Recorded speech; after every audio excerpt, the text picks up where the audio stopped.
नमस्कार दोस्तों, प्रस्तुत है यादवेंद्र शर्मा जी द्वारा लिखी कहानी भंजक। वह अपने पिता के प्रति दयालु और विनम्र था। वह रात को अपने थके हुए पिता के पास बैठता था, उनका सिर और पांव दबाता था। उसमें कर्तव्य से ज़्यादा पिता के प्रति दया का भाव था। उसकी माँ सदा से ही लड़ाकू, तीते स्वभाव और इसके पिता पर दबदबा रखने वाली थी। वह अपनी हर अच्छी बुरी बात को झगड़े या फिर रोकर मनवा लेती थी। वह माँ को पिता के प्रति इस व्यवहार के लिए टोकता तो उसकी माँ उसे पीट देती थी। उसकी माँ शायद किसी को बातों से समझाना नहीं जानती थी और मारने पीटने में विश्वास रखती थी। यही कारण था कि उसका माँ के प्रति जुड़ाव कम होता जा रहा था। जब विकास 13 साल का हुआ तो उसकी माँ ने उसके पिता की राय के विरुद्ध एक ट्यूटर रख लिया। उसका नाम सदा सुख था। वह विकास को पढ़ाता था, पर विकास देखता था कि वह पढ़ाता कम है और उसकी माँ को देखता ज़्यादा है। एक दिन जब वह पढ़ रहा था तब उसकी माँ उसके ट्यूटर सदा सुख के साथ कुछ ऐसी हरकतें करने लगी जो उसे अच्छी नहीं लगी।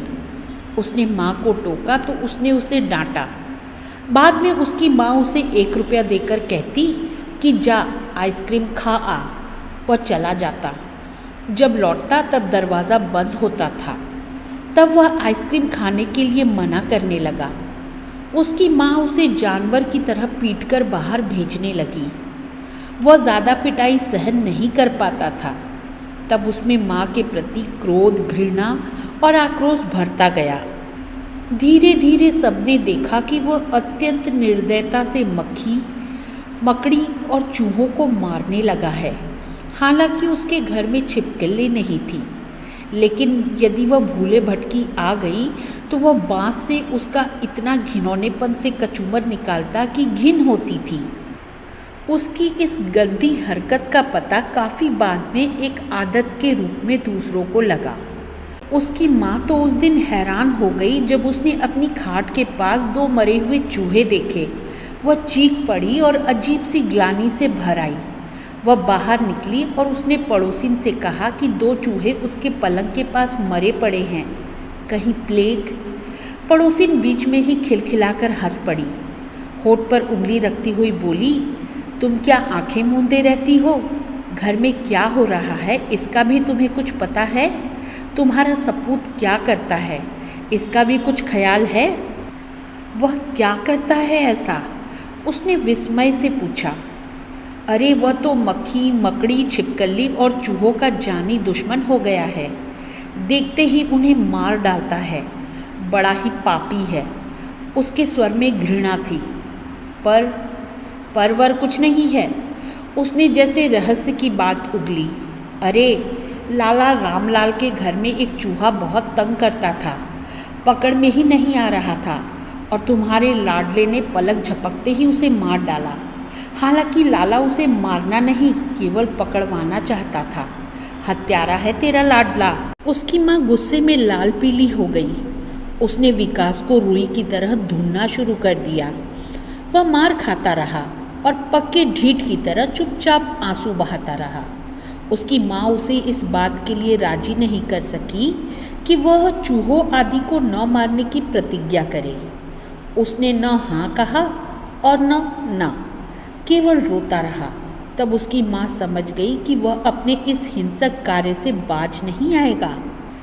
उसने एक बार सदा सुख से सवाल किया, विकास ऐसा क्यों करता है? सदा सुख ने गंभीर स्वर में कहा, शायद वह हमारे संबंधों के बारे में समझने लगा है। भय और छोटी उम्र के कारण वह विरोध तो नहीं कर सकता, इसलिए वह अभी बच्चा है। फिर वह मेरी मार से डरता है। कभी कभी हम अपने ही बच्चों का गलत विश्लेषण कर लेते हैं। सदा सुख ने सिगरेट जलाकर कश लिया, जबकि विकास सब जानता है और उसकी घृणा इस रूप में प्रकट होती है। ओह, उसने लंबा सांस लिया और चिंतित हो गई। यह तो कभी भांडाफोड़ कर सकता है, इसे तो राजी रखना होगा। सदा सुख ने फिर कहा, हमें उसे नादान बच्चा समझने की भूल नहीं करनी चाहिए। वो प्रायः नहीं बोलता है, इसका मतलब है कि उसके भीतर कोई आग जल रही है।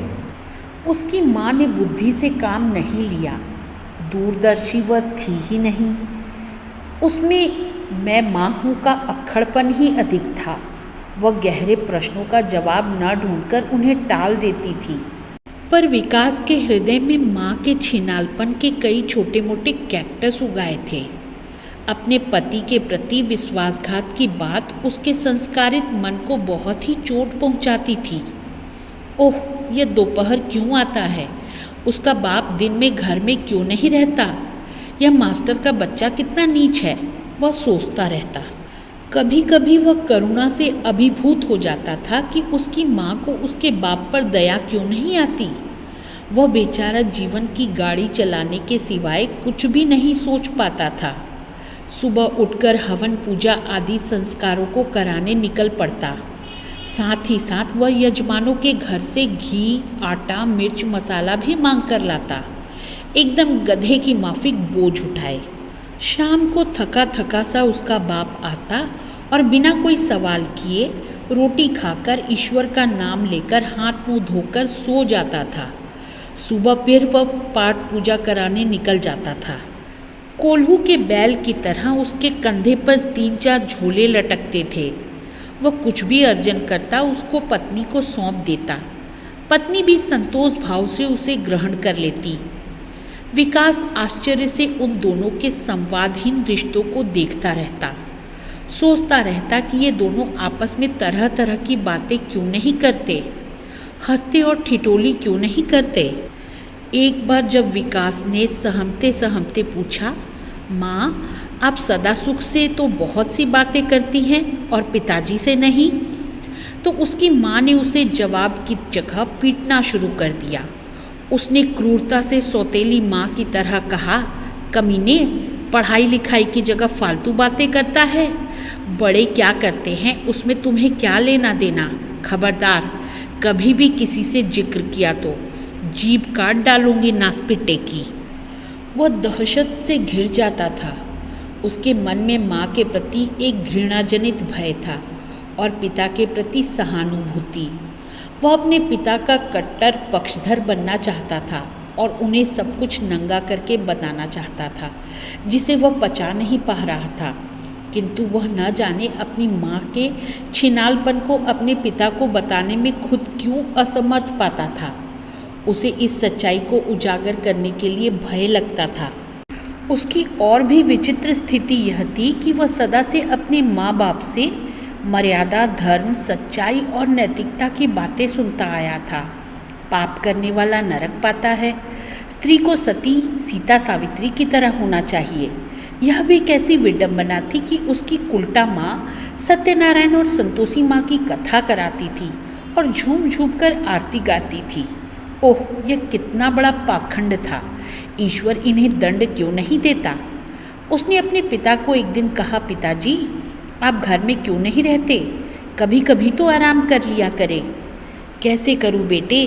उसका पिता हताश स्वर में बोला, रोज कुआं खोदकर पानी पीना पड़ता है। 2 जून पेट भरने में ही मैं मर खप जाता हूँ। समय खराब है, महंगाई बहुत है, हाथ पांव चलते कमाना ही चाहिए। आपके पास तो पैसा है, विकास स्नेह से कहता। पड़ोसी बनारसी काका कहते हैं कि तेरे पिता के पास पैसा है, वे खर्च करना नहीं जानते, कंजूस हैं। कोई ज़्यादा पैसे मेरे पास नहीं हैं, उसका पिता गंभीर स्वर में कहता। कुछ तो जमा करके रखना ही पड़ता है, हारी बीमारी में काम आता है। कल तुम्हारी शादी करेंगे तो बेटा, इस जमाने में कुछ पैसा तो अभाव सहकर जमा करना चाहिए। पैसा इस जमाने का परमात्मा है। पर आप आराम क्यों नहीं करते? वह अपने शब्दों पर जोर देकर कहता। मैं कहता हूँ आपको कुछ दिन आराम करना चाहिए। आप बहुत थके थके लगते हैं, घर में रहना भी जरूरी है। जब कभी मैं बीमार पड़ूंगा तो आराम ही करना पड़ेगा, वे दयनीय मुस्कान के साथ कहते। वह आग्नेय दृष्टि से बाप को देखने लगता। प्रकट में तो नहीं, मन ही मन बोला, आप कुछ दिनों के लिए बीमार पड़ जाइए ना, भगवान के लिए बीमार पड़ जाइए।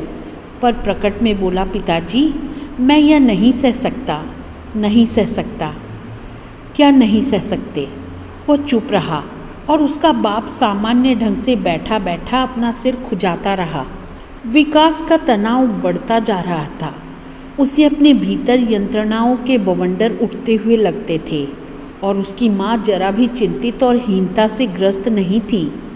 वह सुखपूर्वक जी रही थी। जब कोई उससे सवाल करता कि यह सदा सुख घर क्यों आता है, तो वह गंभीर होकर कहती, मेरे बेटे को पढ़ाने पूरे 100 रुपये लेता है, अच्छा और भला ट्यूटर है, पराई स्त्री को बहन बेटी समझता है। पर विकास उस घिनौने यथार्थ से पीड़ित था। वह सब देखता था और कसमसाता रहता था, यहाँ तक कि उसकी नसों में खून की जगह लावा सा बहने लगता था। तब वह मक्खी, मकड़ी और चूहिया को देखते ही मार देता था। जब उसकी यंत्रणाएं दुर्वह हो गई, तब वह अपनी माँ के प्रेमी को सताने लगा। एक दिन उसने सदासुख के जूते नाले में फेंक दिए। बड़ा हंगामा हुआ। उसकी माँ ने बार बार पूछा, पर उसने यह नहीं स्वीकारा कि उसने जूते बाहर नाले में फेंके हैं। जब इससे भी वह उसे रोकने में असफल रहा, तो जैसे ही मास्टर आता, वैसे ही वह अजीब अजीब सी हरकतें व उत्पात करने लगता। एक दिन वह घर के बाहर वाले पेड़ की डाल पर लटक गया। जोर जोर से बचाओ बचाओ की आवाज़ लगाने लगा। यानी वह कुछ ऐसा करता था जिससे बाधाएं पैदा होती हों। उसकी माँ उसे पीटती, वह जरा भी परवाह नहीं करता। तब उसका मन जरा भी पढ़ाई में नहीं लगता था। अक्षर धब्बे बन जाते थे। सोच केवल माँ के चारों ओर लिपटी रहती थी। माँ एक शत्रु, विश्वासघातिन, नीच स्त्री। उसका चेहरा हत्यारे जैसा हिस्त्र व कठोर हो जाता। आँखों में खून उतर आता और वह मक्खी, मकड़ी और चूहिया में से किसी को मार डालता। वह मन ही मन कहता कि उसकी माँ झूठी है, कमीनी है और छिनाल है। उसके बाप को धोखा देती है और सताती है, और यदि उसके बाप को इसका पता चला तो वह मर जाएगा, उसका दीन बाप। विकास चाहकर भी अपना ध्यान इन बातों से नहीं हटा पाता था। उसके भीतर का आक्रोश आहिस्ता आहिस्ता विद्रोह तक बढ़ रहा था। एक दिन उसने अपने पिता को साहस करके कहा, आप बीमार क्यों नहीं पड़ते? उसके पिता को इस वाक्य ने विमूढ़ कर दिया। फिर वे नाराजगी के भाव को चेहरे पर लाते हुए बोले, तुमने इतना बेहुदा प्रश्न कैसे किया? क्या कोई बाप के बीमार होने की भी सोचता है? लग रहा है कि तू बदजवान होता जा रहा है। उसने बाप के कहने को गंभीरता से नहीं लिया। उसने अपने बाप को स्पष्टीकरण देते हुए कहा, मैं चाहता हूँ कि आप घर पर रहें। मुझे अकेले को यहाँ कुछ भी अच्छा नहीं लगता। वह घिनौना सत्य उगलना चाहता था, पर उसे लगा कि किसी ने उसका गला दबा दिया है। बेटे, मैं तो घर का ड्राइवर हूँ। मैं तो कमाए बिना नहीं रह सकता। नहीं कमाऊँगा तो गृहस्थी की गाड़ी रुक जाएगी। यह पेट की समस्या बड़ी कठिन है बेटा। तू तो मन लगाकर पढ़ा कर। मैं इस मास्टर से पढ़ना नहीं चाहता। यह सदासुख अच्छी तरह पढ़ा ही नहीं पाता। मुझे पढ़ाने से ज़्यादा वह माँ से बातें करता है। मैं क्या करूँ? उसने दुख से कहा। तेरी माँ बहुत हठी है। जो अच्छा बुरा ठान लेती है उसे पूरा किए बिना नहीं रहती। यदि उसकी हाँ में हाँ नहीं मिलाई जाए तो घर में कलह कर देती है, अशांति फैला देती है। जीवन में अभावों की जो अशांति है, उसके बाद मुझे घर की अशांति पसंद नहीं है। बेटा, गृहस्थी चलाने के लिए बहुत कुछ सहना पड़ता है। उसने देख लिया कि उसका बाप कमज़ोर है, उसकी माँ से डरता है और मौजूदा स्थितियों से लड़ने की क्षमता उसमें नहीं है। यह भी सच था कि तेल, नून, लकड़ी के जुटाने के संघर्ष के बाद वह कोई भी परेशानी नहीं लेना चाहता था। तो क्या वह अपने पिता को साफ साफ बता दे कि उसकी माँ और सदासुख गंदी बातें करते हैं?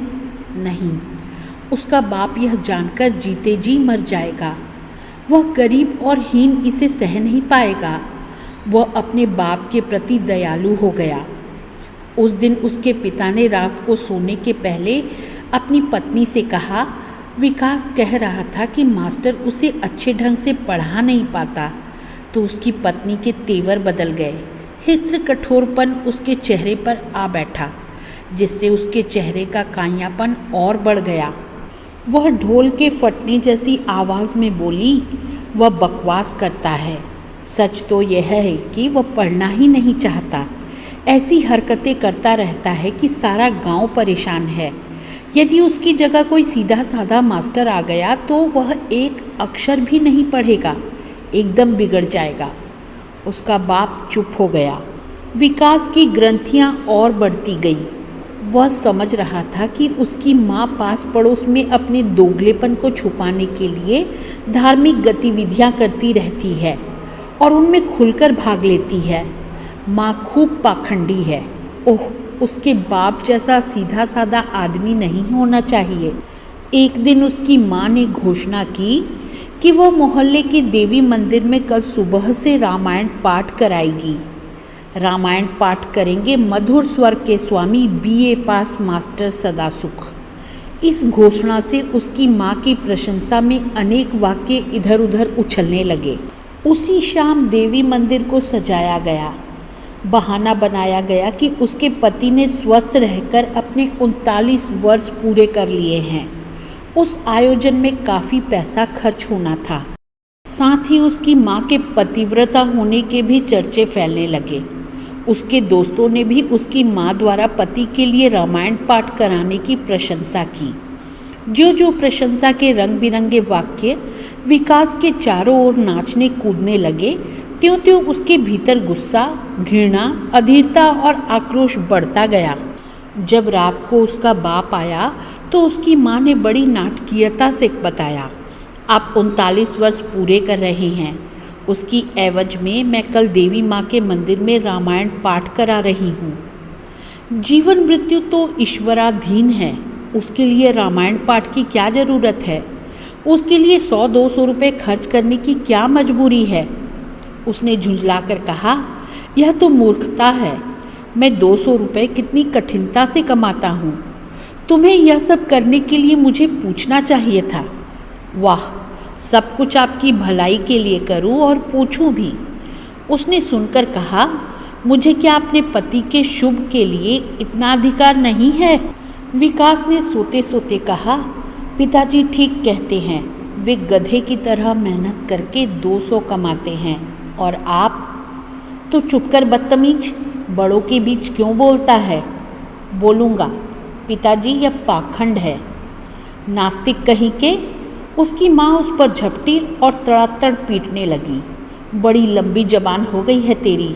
जितना प्यार करती हूँ उतना ही तू बिगड़ता है, हरामी का पिल्ला।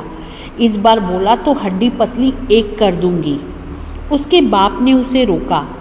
विकास की आंखें भर आईं।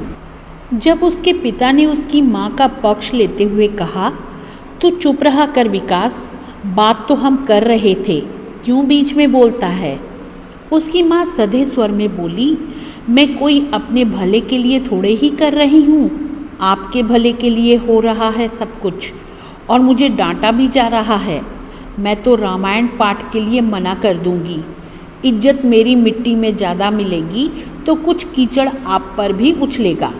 उसका बाप उसकी माँ के रोने धोने पर धराशायी हो गया। उसने बात को खत्म करके कहा, अच्छा, अब हो गया सो हो गया। पर विकास के होठों पर बार बार झूठ, पाखंडी, मक्कार शब्द आ रहे थे, पर वे होठों के दरवाज़ों के बाहर नहीं निकल रहे थे। सुबह मोहल्ले में हलचल और हंगामा मच गया। किसी ने मंदिर की देवी की मूर्ति को तोड़ डाला था। हाथ पांव और गर्दन खंडित हो गए थे।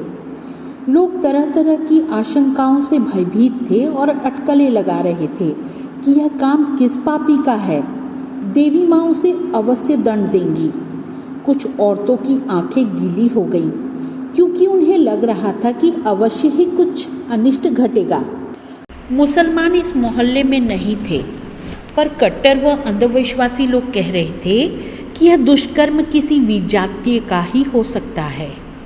उसके माँ बाप तो देवी से बार बार क्षमा मांग रहे थे। पिता की आंखों में श्रद्धा भरे आंसू थे, पर उसकी माँ आगत आशंकाओं से भयभीत भी हो रही थी और अपने अनुमानों के घोड़ों को दौड़ा भी रही थी कि यह दुस्साहसिक काम कौन कर सकता है।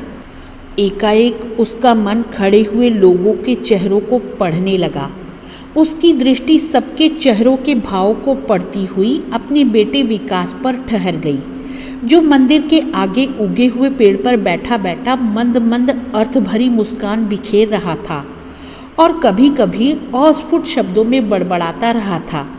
ये उसके होठ बता रहे थे, जैसे वह कह रहा था कि मैंने तुझे क्या, तेरी देवी को तोड़ डाला। उसकी नज़र ज्यों ही अपनी माँ से मिली त्यों ही उसने दूसरी ओर देखना शुरू कर दिया। फिर अपने बाएं हाथ में पूंछ से पकड़े चूहे को घड़ी के पेंडुलम की तरह हिलाने लगा। चूहा मरा हुआ था या जिंदा, यह उसकी माँ नहीं जान सकी, पर उसकी माँ घृणा और क्रोध से भरकर उसकी ओर बाज की तरह झपटी। तभी धूल भरे अंधड़ ने आकर सब कुछ अस्त व्यस्त और ओझल कर दिया। तो दोस्तों, मुझे उम्मीद है आपको यह कहानी पसंद आई होगी। अब मिलती हूँ अगली कहानी के साथ, तब तक के लिए अलविदा।